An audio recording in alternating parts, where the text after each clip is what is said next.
Bem, pessoal, continuando com o nosso quiz acerca da conciliação, as perguntas acerca da conciliação, vou fazer uma aqui para vocês em que vocês devem se comportar, ou pelo menos se sentir, como se tivesse sido contratado ou contratada por uma empresa.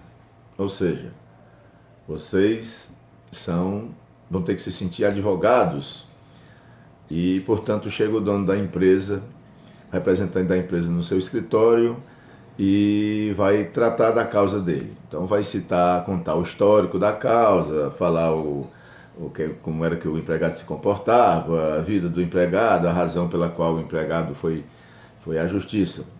Certamente ele vai levar a cópia da reclamação, ou mesmo a reclamação, que ele recebe a notificação com a reclamação, melhor dizendo, e você vai se inteirar daquilo e depois vai chamar o seu cliente para tratar da defesa. A pergunta é: imagine-se advogado ou advogada da reclamada. Já no seu escritório, você percebe que a sua cliente tem pouquíssimas chances de sair vencedora, de obter uma vitória na Justiça do Trabalho. Qual é a sua conduta? O que é que você faria? Eu vou citar aqui as 4 opções e você vai marcar uma delas. A primeira: não diria isso a ela claramente por temer perder o cliente. Ou seja, mesmo você, analisando o processo, sabedor de que, ou sabedora de que a reclamada tende a perder o processo, tudo indica que ela vai ser derrotada, você não diz a ela claramente, porque teme, se disser, ela, então vou trocar de advogado. Essa é a opção A. A B, diria isso a ela sem qualquer constrangimento. A C, diria que a derrota era provável, mas que o acordo seria a melhor defesa. E D, você seria capaz de dispensar o cliente se ele não respeitasse o seu conselho profissional no sentido de fazer um acordo. Qual dessas 4 opções você acha que é a mais avisada, a mais acertada? Vou dar um tempinho aí para vocês pensarem, ok? Enquanto isso, eu vou fazer aqui o meu merchan.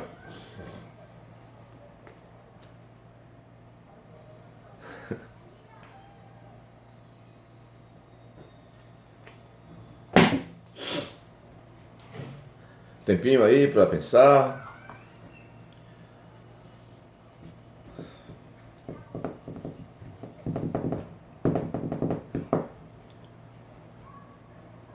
Bem, vamos começar pela mais errada de todas.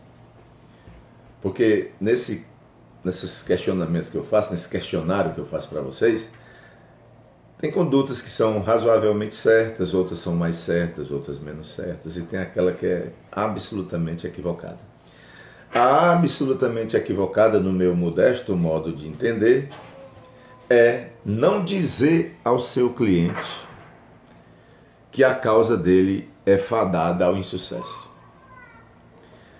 O advogado bem preparado, o bom advogado, diante da leitura da reclamação, sabedor do histórico que escuta do cliente, ele domina as técnicas de encargo probatório, então ele sabe qual será o destino da causa, ou pelo menos o provável resultado da causa. O bom advogado, ele identifica isso. Assim como identifica o juiz ao ler a inicial e a defesa e se deparar com as partes na audiência, sabendo quem trouxe testemunha, quem não trouxe testemunha, o juiz já imagina qual das duas vai ganhar e o que vai ganhar. Portanto, não dizer ao seu cliente que a causa dele é difícil, por temer que ele ache que você não é bom advogado, isso pode dar certo uma vez, 2. Porque muito pior é você não esclarecer e no final das contas vir uma sentença desfavorável e ele vai olhar para você e dizer assim: meu Deus, esse advogado não sabia, não podia ter previsto isso, pelo menos assim, suposto isso.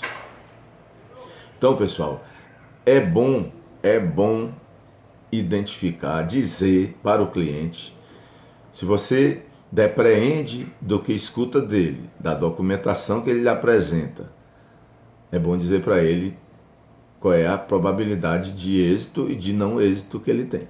Imagine que uma reclamação em que só se discute pagamento de verbas, que naturalmente a empresa deveria ter, porque a lei assim o determina, que ela deveria ter os recibos de pagamento, e ela não os tem. Você vai dizer para ele que ele tem muita chance de vitória? Ou você acha que o juiz vai ficar ouvindo testemunha a respeito de pagou, não pagou? Prova testemunhal não tem a sutilidade, não. Quando a lei determina que a prova é pré-constituída, ou seja, o empregador tem que pagar mediante recibo, o juiz espera que o empregador leve recibos. Portanto, o advogado, isso foi só um exemplo, o advogado deve saber qual a probabilidade de sucesso e de insucesso do cliente, para daí traçar a defesa e aconselhar o seu cliente o que deve ser feito, esclarecer a ele o que não deve ser feito.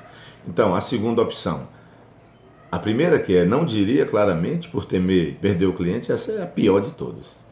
Diria isso a ele sem qualquer constrangimento? Deve dizer. Deve esclarecer qual é a probabilidade de sucesso e de insucesso. Há causas em que a probabilidade é total. A probabilidade de insucesso você vê gritando. O advogado sabe, deve dizer. Diria que a derrota era provável e que o acordo seria a melhor defesa? Muito boa opção. Há causas em que a defesa só é uma, qual? Buscar um bom acordo. Esperar pelo julgamento? Depois que sai a sentença, pessoal, e que o advogado oposto a você, no caso aqui, o advogado do reclamante, ele tem uma decisão judicial favorável a ele, o acordo se torna mais difícil. Porque antes da sentença é uma incerteza, depois da sentença já não é incerteza. Portanto, aconselhar um acordo é ótimo, é um procedimento muito correto. Seria capaz de dispensar o cliente se ele não respeitasse o seu conselho profissional para o acordo? Eu coloquei essa assertiva aí apenas para relembrar a vocês o seguinte: o cliente deve confiar no advogado, assim como o cliente do médico confia no médico. Vocês sabem muito bem que eu vivo usando o paralelo médico-advogado, porque eu acho que o médico tem uma respeitabilidade danada, o cliente acredita nele e deve acreditar no advogado também. E o advogado deve ter o mesmo preparo que o médico bom deve ter, um advogado bom. Lembre-se que o primeiro dia de aula do estudante de medicina é a festa do jaleco. E logo em seguida vem um estetoscópio. Quer dizer, o pessoal é vibrador. Do mesmo modo, o estudante de direito deve ser. Gostar daquilo, buscar gostar daquilo. Pois bem, voltando à nossa pergunta aqui, a resposta mais acertada que eu considero é diria que a derrota é provável, aconselho o acordo e mais, diz para o cliente o seguinte: olha, esse é o procedimento que nós vamos fazer, é essa a defesa que nós vamos adotar, ou seja, faremos a sua defesa, mas o acordo é a solução, o senhor tem que confiar no que eu estou lhe dizendo. Do contrário, talvez seja mais razoável o senhor procurar um outro advogado. E depois do resultado, o senhor pode voltar aqui e ver se o que eu disse foi ou não foi o que aconteceu. O advogado bom, é claro que precisa vivência para chegar nesse status, né? Mas é bom desde cedo mirar isso para que você no futuro possa dizer assim: meu cliente, eu disse para você, foi o que deu. Ok? Então esse vídeo vai ficar por aqui, depois eu volto com outros. Um abração.